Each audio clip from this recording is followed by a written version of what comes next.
On se retrouve aujourd'hui pour une nouvelle interview du podcast et pour cette nouvelle interview, je suis à Paris. Je suis venue rencontrer Laura Pouliken qui est elle-même animatrice de podcast, d'événements, qui est hôte du podcast L'Aléa, donc la thématique se rejoint, et qui est aussi rédactrice Ghostwriter LinkedIn. Elle va pouvoir nous en parler. Salut Laura. Salut Alexandre. Ça va ? Très bien, je suis ravie d'être avec toi aujourd'hui. Et en plus, j'ai réalisé ce matin, on est le 8 mars. Quelle belle journée pour discuter entre femmes. C'est clair. Et puis, j'ai 2 interviews prévues aujourd'hui, donc ça pouvait pas mieux tomber, tout à fait. Merci d'avoir accepté mon invitation et de passer de l'autre côté. Avec plaisir. C'est un exercice qui est différent de d'habitude. J'ai justement beaucoup moins l'habitude de me livrer et de discuter. J'ai plutôt l'habitude de poser les questions, mais c'est un exercice intéressant. Et justement, je trouve ça intéressant de te donner la parole. Est-ce que pour les auditeurs qui ne te connaissent pas, tu pourrais te présenter, nous dire qui tu es, ce que tu fais, bien mieux que je n'ai pu le faire auparavant ? Bah non, justement, tu as très bien travaillé. Je m'appelle Laura Pouliken, j'ai 35 ans, je suis mariée à Arthur depuis 7 ans. J'ai 2 enfants en bas âge, Victoire 4 ans et demi et Gaspard 2 ans presque dans un mois. Moi, je suis entrepreneur depuis 4 ans, après 10 ans en CDI dans la communication digitale. Je me suis lancée il y a 4 ans, pas en France, à Dubaï. T'habitais là-bas ? Ouais, j'ai habité là-bas pendant 3 ans et je suis depuis du coup 1 an à Paris. Et voilà. Et du coup, tu t'es lancée peu de temps après l'arrivée du coup de ta première fille, c'est ça ? En fait, j'ai eu ma fille en juillet 2019. J'étais en congé mat, j'ai continué mon CDI. On est parti à Dubaï en janvier 2020. Et en fait, j'ai quitté mon CDI, j'ai fait une rupture pour suivi de conjoint. Et je me suis installée à Dubaï. Et en fait, c'est au moment où ma vie entrepreneuriale a commencé. Donc en fait, on peut dire que je me suis expatriée, j'ai eu ma fille et je me suis lancée dans l'entrepreneuriat en 5 mois, quoi. Ok, quel courage. Fallait assumer. Donc c'était tout sport. Ça. Ouais, effectivement, je comprends. Ouais. Et à la fois, j'imagine que c'était un moteur. Moi, c'est un message que j'aime beaucoup faire passer. C'était un moteur. Alors, pour pas vous cacher, moi, j'ai vraiment traversé une grande crise de sens là-bas, justement, parce que ça a été beaucoup d'émotions d'un coup, beaucoup de bouleversements d'un coup. J'ai eu un postpartum que j'ai vécu toute seule, loin de ma famille, à l'autre bout du monde. On était aussi dans le Covid. On est arrivé en mars 2020. Donc, également, La totale. Ok, donc totale. C'est bon, je suis servie. Niveau imprévu, on est pas mal. Ah ouais, alors ouais. Je pense que tu pouvais pas mieux tomber. Donc ouais, du coup, grosse crise de sens et une arrivée dans l'entrepreneuriat pas forcément évidente parce que forcément, en plus, quand on devient maman, il y a des priorités qui changent, un mindset qui change, des choses avec lesquelles on était moins connectés. Des peurs qui arrivent aussi. Des peurs qui arrivent, exactement. Vraiment, donc un bouleversement. Si c'était à refaire, je le referais parce que je pense que tout arrive pour une raison et que toutes les choses sont là parce qu'elles doivent être là. Mais il y a des lancers dans l'entrepreneuriat qui sont moins secouantes, quoi. Ok. Et comment tu te lances justement dans l'entrepreneuriat ? Qu'est-ce qui te met le pied à l'étrier ? Alors déjà, moi, j'étais en CDI, donc dans la communication digitale, donc depuis 10 ans, mais j'étais vraiment la nana des side projects. Donc même à côté de mon CDI, je donnais des interviews justement à côté de mon boulot sur des after-work le soir, sur l'entrepreneuriat notamment. J'avais créé un blog que j'ai tenu pendant plus de 10 ans. J'étais créatrice de contenu sur Instagram. Je pigeais pour des magazines. Donc, je faisais T'es pas arrivée là par hasard, quoi. Non, je faisais beaucoup de choses et j'avais un gros esprit entrepreneurial. Et voilà, pour moi, à partir du moment où on est porteur de projet, c'est de l'entrepreneuriat. Donc déjà, j'avais ce désir. Après, j'avais pas eu le contexte forcément pour me lancer. J'avais pas forcément eu l'aléa, l'imprévu, le contexte, l'opportunité. Je l'avais dans un coin de ma tête, mais c'était pas le moment. Et en fait, quand mon mari a eu cette opportunité de partir à Dubaï, je me suis dit, bon, bah, c'est le moment pour quitter mon CDI. Surtout quand on fait un CDI pour suivi de conjoint, on a le chômage quand on rentre en France, si on respecte un certain délai. Donc, c'était quand même assez sécurisant. Je me disais, bon, bah, au pire, si on rentre j'ai rien à perdre, quoi. Voilà, j'ai rien à perdre. Donc, je me suis lancée là-bas. J'ai vu beaucoup de coachs, beaucoup de thérapeutes au départ pour comprendre où j'en étais. Naturellement, j'ai pas fait de bilan de bilan de compétences. Voilà, de compétences, c'est ça. parce que c'est pas quelque chose en quel je vais me faire taper dessus, mais c'est pas forcément quelque chose en quel je crois, c'est pas des outils que moi je privilégie forcément. Donc voilà, j'ai plutôt vu des coachs pour faire le point sur mes activités, faire le point sur ce que j'avais envie de faire. Je rebondis quand même sur ce que tu dis parce que je suis un peu de ton avis dans le sens où quand tu portes un projet dans les tripes et dans le cœur, c'est-à-dire qu'à un moment, même si tu sais pas faire, t'apprendras à faire. Et qu'à mon sens, c'est pas qu'une question de compétences, mais c'est aussi d'une façon, une raison de valeur, de savoir-être, d'envie, de rêve, d'ambition, de plein d'autres choses que juste des compétences. Exactement. Acquise à un moment T, quoi. Et en plus, il y a des formidables, justement, coachs qui ont compris cette dimension holistique, corps, cœur, esprit, qui prennent toutes les dimensions en compte. Mais c'est vrai qu'il y a certains, et en tout cas, c'est ce dont j'ai entendu parler à cette époque, il y a des bilans de compétences qui vont se concentrer uniquement en plus sur l'aspect professionnel et complètement oublier cet aspect personnel qui, pour moi, le professionnel ne va pas sans le personnel. Et c'est une question d'équilibre, donc tu as besoin d'y réfléchir forcément. Exactement. Donc en fait, c'est pour ça que j'ai vu d'autres coachs, j'ai fait le point sur mes activités et puis je me suis lancée dans le podcast à 100%. Moi, donc tu as démarré comme ça. Au départ, j'ai démarré par le podcast. C'était déjà l'Aléa. Donc c'était déjà l'Aléa. Moi, j'avais lancé l'Aléa. En fait, j'avais eu l'idée de l'Aléa pendant mon congé maternité. Parce que j'écoutais Bliss, j'étais fan du podcast Bliss. Qui n'a pas déjà au moins écouté un épisode de Bliss. C'est clair. Et en fait, et puis j'avais cette casquette quand même journalistique, intervieweuse. Donc voilà, ça avait beaucoup de sens pour moi de lancer ce podcast. Donc en fait, mon premier objectif, c'était de le faire décoller, de m'investir à 100% dessus, avec une interview par semaine. En parallèle, j'ai lancé... Une interview par semaine. Une interview par semaine, il y a du taf. En parallèle, j'ai lancé une formation podcast à ce moment-là, donc que les personnes pouvaient suivre en fait en ligne. Et j'avais des clients en social media puisque en fait j'étais social media manager et copywriter avant en agence. Donc voilà, je suis restée plutôt dans ma zone de confort sur le social media et le copywriting, mais j'avais ce podcast du coup que je souhaitais développer. Ok. Et aujourd'hui, qu'est-ce qu'il en est de ton activité, et de aujourd'hui, l'évolution ? Du coup, ça a évolué. 4 ans après, donc j'ai fait beaucoup de choses. Donc je suis toujours dans le contenu écrit et dans le contenu audio. Et donc je développe toujours ce podcast l'Aléa et je me suis lancée dans le ghostwriting, donc dans l'accompagnement de chefs d'entreprise sur LinkedIn. Puisque c'est une plateforme en fait que j'ai découverte entre-temps sur ma route, qui a beaucoup de potentiel. C'est clair. Je suis vraiment d'accord avec toi. Sur laquelle on peut se créer un personal branding abouti et du coup c'est celle que je privilégie aujourd'hui pour moi-même pour trouver des clients et que évidemment que je privilégie pour mes clients puisque je les accompagne dessus. Ok. Et justement, comment tu fais pour réussir à concilier vie de famille et vie d'entrepreneur, puisque je t'ai contacté pour une belle raison, une bonne raison en tout cas, et un sacré imprévu, c'est que tu as un challenge au quotidien, ton fils ne dort pas beaucoup, et donc toi non plus. Ouais, c'est ça, exactement. C'est à peu près une nuit sur 2 avec des réveils. Sauf qu'on n'avait pas du tout connu ça parce que ma fille a toujours très très bien dormi. Donc c'est vrai que c'est un challenge. Il a fallu composer avec.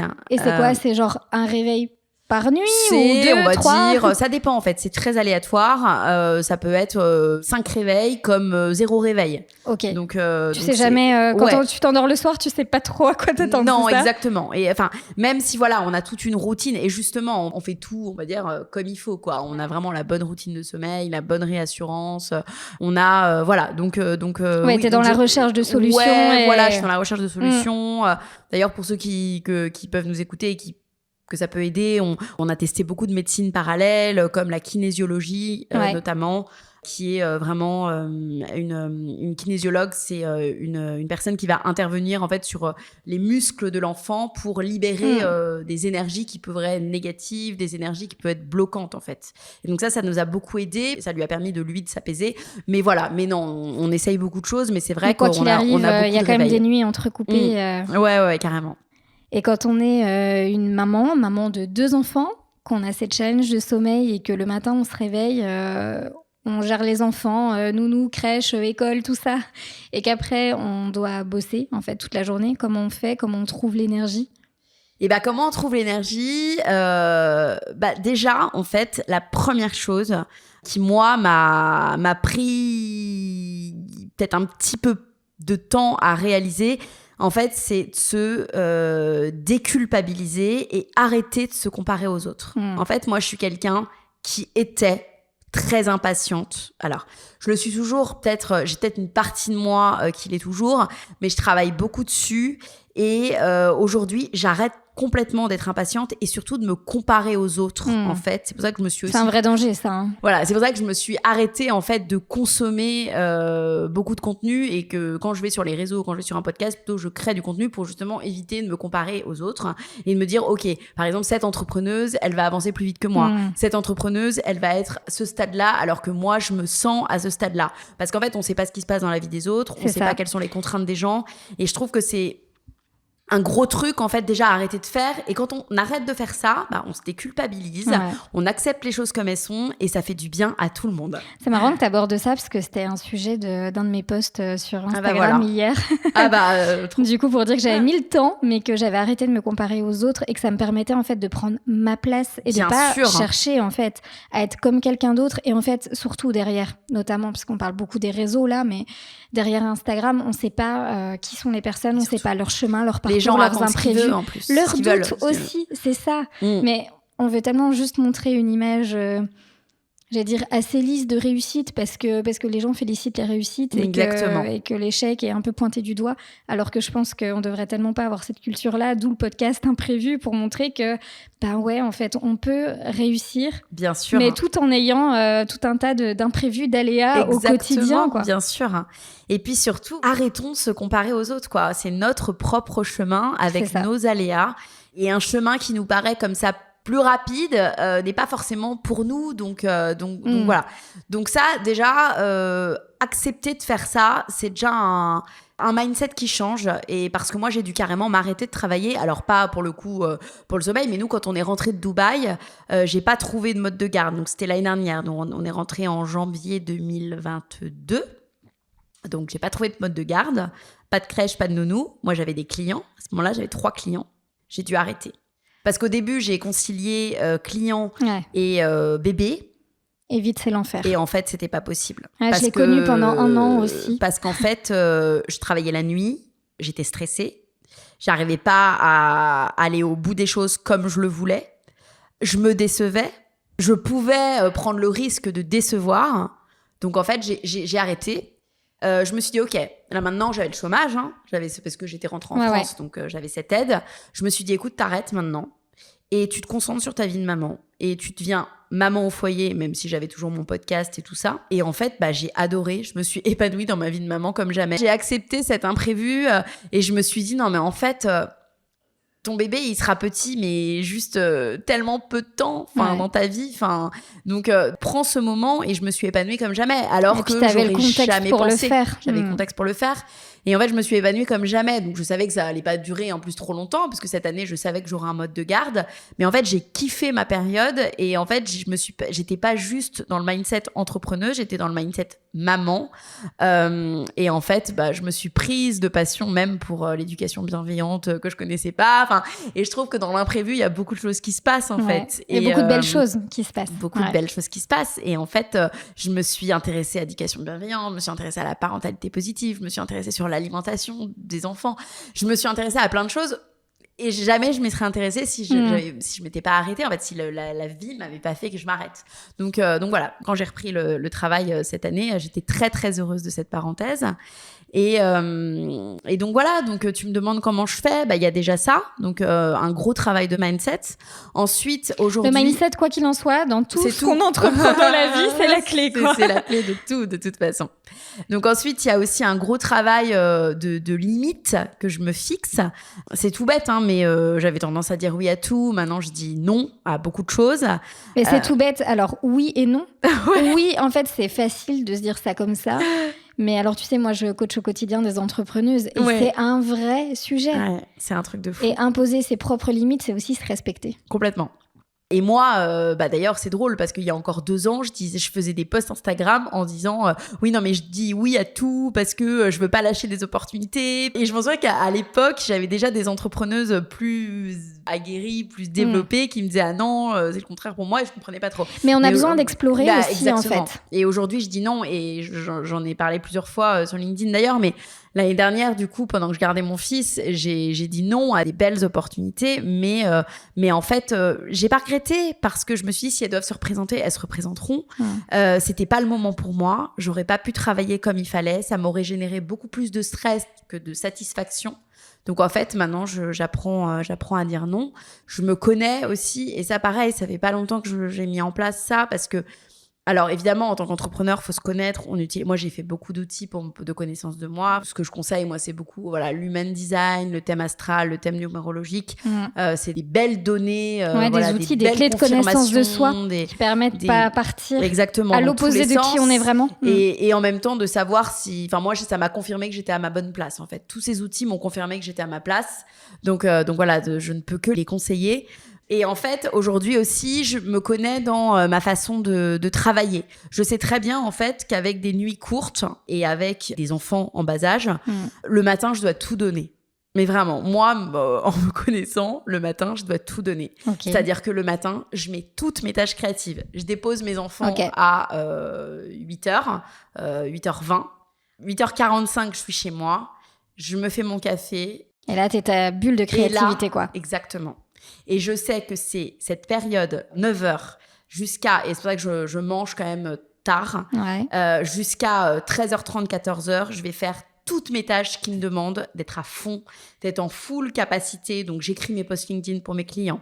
J'écris des interviews podcast. Je réponds à des mails importants. Je fais des stratégies quand je dois mener des stratégies édito justement pour LinkedIn. Je sais que c'est le matin que je dois le faire. Parce que après ma pause déj, terminé. En fait, je vais devoir aller sur plus des montages podcasts qui vont moins me demander d'efforts créatifs. Ouais, faut faire la technique, mais t'as pas besoin d'activer le cerveau. J'ai pas besoin d'activer tous mes neurones à 100%. Je vais même pouvoir faire des interviews podcasts, tu vois, parce que ça va me demander moins d'efforts parce que je les aurais bien préparés quand même à l'avance. Puis tu te laisses porter aussi par le moment. Me laisse porter par l'échange. Je vais faire mes tâches admin. Il faut être concentré, mais c'est pas ma zone de génie, donc c'est pas là où les clients m'attendent. Ça, je sais que mais parce que j'ai testé beaucoup de choses et je sais que le matin. Ouais, mais c'est encore un beau message. En fait, faut juste tester et trouver la routine qui nous convient et qui est adaptée à notre vie et à notre challenge de vie. Exactement.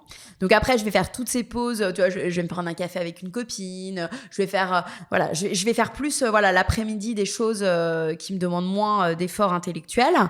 Et puis après, je récupère mes enfants en plus à 5h. Et donc après, je travaille, je travaille, c'est une autre forme de travail, mais je suis à fond avec eux pendant 2 heures. Moi, je coupe complètement. C'est un job à part entière, être maman, faut pas avoir peur de le dire.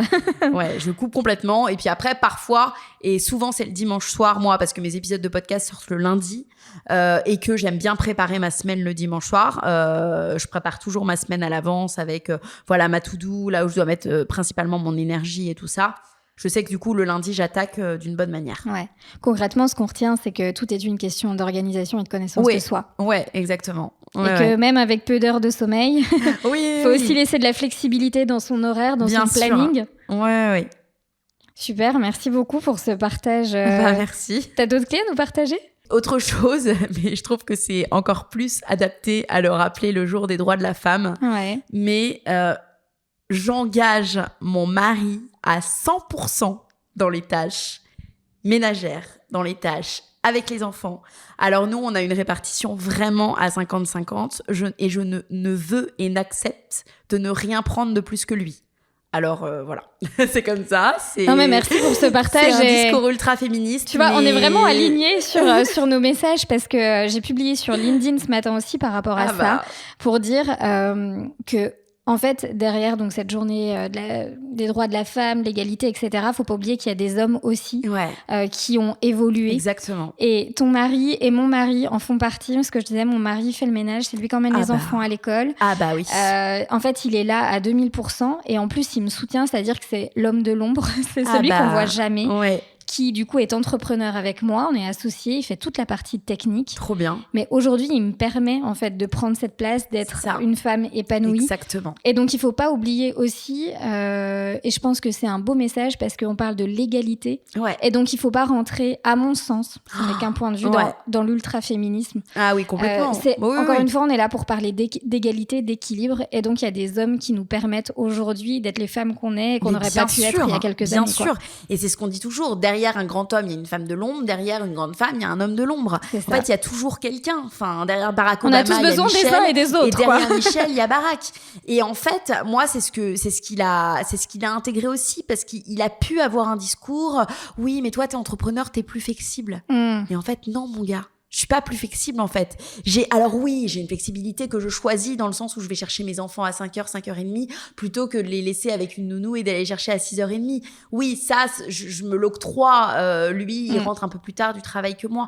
Mais par contre, dans la journée, si j'ai des impératifs clients, si un enfant est malade, moi, si j'ai des impératifs, j'ai pas à passer moins que lui, en fait. Et enfant malade, lui, il va prendre des télétravails au même titre que moi. Il va faire le ménage. Il va chercher les enfants aussi quand j'en ai besoin et quand je vais avoir un rendez-vous à ce moment-là. Puis attention, si on se laisse porter par cette flexibilité aussi en tant qu'entrepreneur, on gagne pas notre vie. Bah bien sûr, exactement. Il y a des objectifs business derrière, en fait. Donc voilà. Donc oui, dans ça. Et j'ai de la chance d'avoir peut-être trouvé un mari de base qui a eu cette éducation-là. Et donc c'était évident, il a pas du tout dû être formé par moi par rapport à ça, mais quand même il y a des piqûres de rappel qui sont bonnes à avoir. Et même pour celles qui nous écoutent aujourd'hui, vous n'avez pas à faire plus que votre mec, en fait, et c'est pas acceptable, tout simplement. Enfin, pour moi, c'est pas acceptable dans la société dans laquelle on vit. Donc voilà, donc ça c'est un message aussi, c'est que aujourd'hui, pareil, on se lève à deux. C'est pareil pour le sommeil de l'enfant, pour le coup, parce que on a parlé de cet imprévu-là. Oui, pour les réveils nocturnes. Les réveils nocturnes, c'est à tour de rôle. Même, j'avoue, il se réveille un petit peu plus que moi parce qu'il gère mieux, parce qu'il gère mieux le manque de sommeil que moi. Ça, c'est une question de métabolisme, et voilà. Et ensuite, le dernier message, c'est trouver des petites techniques, en fait, pour justement cumuler les deux quand on doit garder un enfant. Moi, par exemple, ce que je faisais, c'est que je faisais des balades en poussette l'année dernière, et en fait, j'écoutais mes épisodes de podcast que j'avais déjà montés pour voir, en fait, les derniers raccords à faire. C'est des astuces, c'est clair. Voilà, c'est top. C'était des petites choses comme ça où je me disais, ok, c'est bon, là, je vais faire la balade en poussette, et je m'écoute mon dernier épisode, et je notais sur mes notes, bon là, à 10 minutes, tu reprends cette passage-là et tout. Il y avait ça, des calls en marchant aussi. Je faisais mes calls, parfois il faisait des siestes en poussette, et du coup moi je faisais mes calls, je prenais des calls pro, ça me permettait en fait du coup de continuer en fait à être active et de ruser pour bienvenue dans la vie d'une warrior. Voilà, c'est ça. Et ça c'est aussi des choses qu'il est possible de faire. Ok, merci pour tous ces partages et pour toutes les clés que tu délivres dans cet épisode. Je finis toujours généralement cet épisode de podcast en posant la question signature, mais là qui est un peu bancale avec le sujet des enfants. J'allais dire, et si c'était à refaire? Alors tu m'as déjà répondu au démarrage. Ouais. Je te parlerai pas d'enfants, clairement. On est là pour parler de ce sujet. Et peu importe les challenges qu'on a, nos enfants, ça reste nos enfants, on les aime du plus profondément de notre cœur. Mais tu vois, est-ce qu'en termes d'organisation, etc., il y a des choses que tu referais différemment? Est-ce que... J'aurais tendance à te dire que non, parce que, encore une fois, et c'est vrai que je te l'ai dit au début du podcast, je pense qu'en fait, on a tous un chemin d'apprentissage qui nous est propre. Je pense qu'on apprend, en fait, de chaque étape pour s'améliorer la fois d'après. Tellement. Donc non, non, franchement, non. C'est vrai qu'on se construit, on évolue avec notre propre chemin de vie. Voilà, c'est ça. Donc, en fait, non. Merci beaucoup, Laura, pour cet échange, pour ces partages, pour toutes les clés que tu as délivrées dans cet épisode. J'étais ravie de te rencontrer. De même, c'était un plaisir.